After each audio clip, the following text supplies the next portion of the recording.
O arrebatamento da igreja será tão repentino que não haverá chance para arrependimento ou preparo de última hora. 1 Tessalonicenses capítulo 4, versículos do 13 ao 18. Não quero, porém, irmãos, que sejais ignorantes acerca dos que já dormem, para que não vos entristeçais, como os demais, que não têm esperança. Porque se cremos que Jesus morreu e ressuscitou, assim também aos que em Jesus dormem, Deus os tornará a trazer com ele.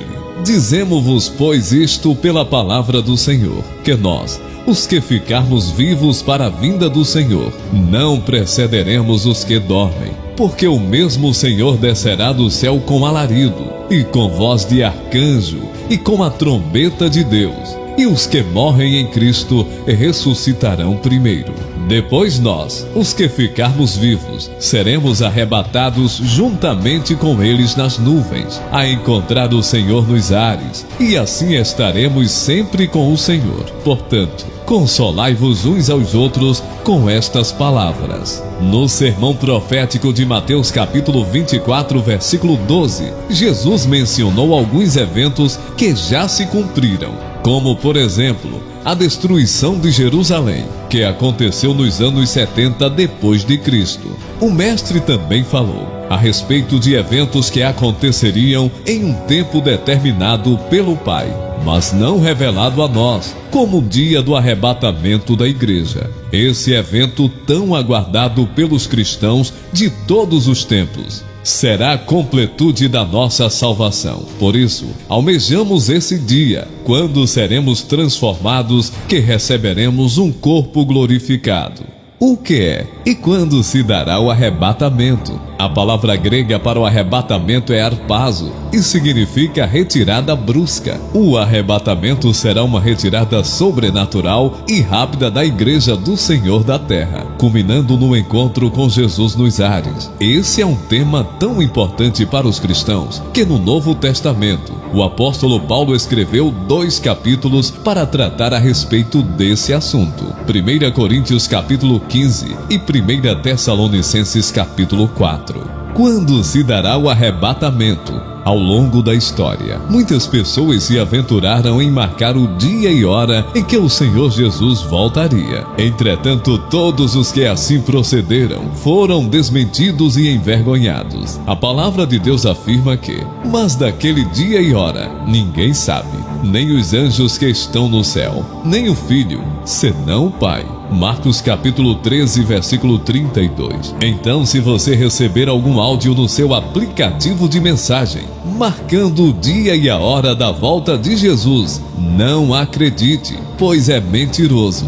A trombeta soará. Na caminhada dos israelitas rumo à terra prometida, o Senhor mandou Moisés fazer 2 trombetas de prata, pois na Bíblia a prata é símbolo de redenção. Ela seria utilizada para convocar a congregação e para a partida dos arraiais. A trombeta deveria também ser tocada nas solenidades e no princípio dos meses. O toque da trombeta tinha a finalidade de lembrar aos israelitas que o Senhor era o Deus deles, que os resgatara da escravidão no Egito. Números capítulo 10, versículo 2 a 10. No arrebatamento, a trombeta também soará como nos dias de Moisés. 1 Coríntios capítulo 15, versículo 52. A expressão no momento, em grego átomos, significa a menor divisão possível de alguma coisa. Nesse caso, do tempo, abrir e fechar de olhos. Tal será a rapidez de transformação dos vivos quando soar a última trombeta na volta de Cristo.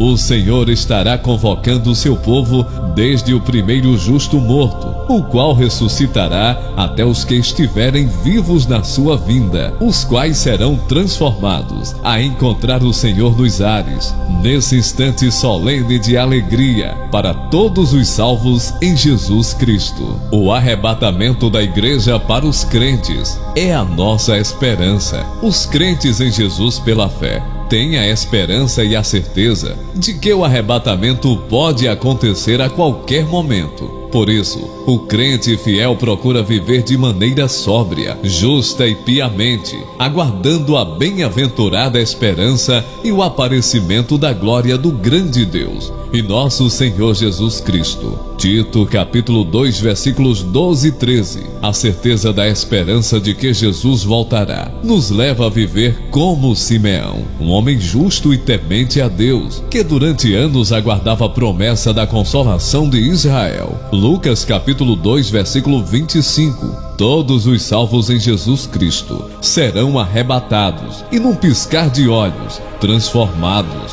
Deixaremos o nosso corpo abatido e receberemos um corpo glorioso, imortal e incorruptível, semelhante ao corpo do nosso Senhor Jesus Cristo. Filipenses capítulo 3, versículo 21. É a chegada repentina do noivo, em continuidade ao sermão profético de Mateus 24. Jesus contou a parábola das 10 virgens, Mateus capítulo 25, versículos 1 a 13. O casamento hebreu possuía uma longa celebração, que chegava a durar dias, e uma parte importante do cerimonial era inicial, na qual o noivo em cortejo e ao encontro da noiva. Segundo Jesus, o noivo tardou a chegar, e as damas de honra adormeceram. Porém, as prudentes tinham azeite suficiente para manter suas lamparinas acesas. Sabemos que o azeite é um símbolo do Espírito Santo, e a história narrada por Jesus nos mostra que precisamos estar cheio do Espírito, pois só assim conseguiremos aguardar a sua volta de forma prudente e produtiva. Precisamos estar vigilantes para não sermos dominados pelo sono da indiferença. No arrebatamento igual à parábola, haverá um cortejo nupcial, pois o noivo virá para o encontro nos ares, com a sua noiva a igreja. Então todos os crentes fiéis que estiverem vivos nesse dia glorioso serão levados para encontrar com o Senhor nos ares, e assim estaremos reunidos para sempre com Ele. 1 Tessalonicenses capítulo 4, versículo 27. E a derrota da morte. O apóstolo Paulo, escrevendo aos Coríntios a respeito da ressurreição, afirma que a morte será tragada na vitória. 1 Coríntios capítulo 15, versículo 54. A vitória sobre a morte acontecerá simultaneamente com a redenção dos justos que morreram desde Abel, pois a morte será derrotada com efeito retroativo, e até o mais novo convertido, naquele momento, será transformado e receberá um corpo incorruptível. 2 Coríntios capítulo 5, versículo 4. Aguardando o arrebatamento, Jesus virá. Precisamos compreender que a segunda vinda de Jesus acontecerá em duas etapas distintas. Na primeira ocorrerá o arrebatamento da igreja. Cristo voltará de forma invisível nas nuvens. Os ímpios não o verão. O Senhor, em um abrir e fechar de olhos, arrebatará para si todos os que receberam Jesus Cristo, mediante a fé. A segunda etapa acontecerá no fim da grande tribulação, e dessa vez todos verão a Cristo acompanhado dos crentes que foram arrebatados. Na segunda etapa, Jesus salvará e restaurará o povo de Israel. Ele também destruirá o anticristo e governará a terra por 1000 anos. Permaneça fiel ao Senhor. Mateus capítulo 24, versículos 45 a 51. No seu sermão profético, Jesus se utilizou em uma parábola para ensinar sobre estar vigilante quanto à sua volta. O mestre contou a história de 2 servos, um fiel e prudente e outro mau. O servo mau pensou que o seu senhor demoraria a voltar. Então, se descuidou e começou a agir de forma insensata. Precisamos estar vigilantes e jamais perdermos a sobriedade e a sensatez na nossa caminhada cristã.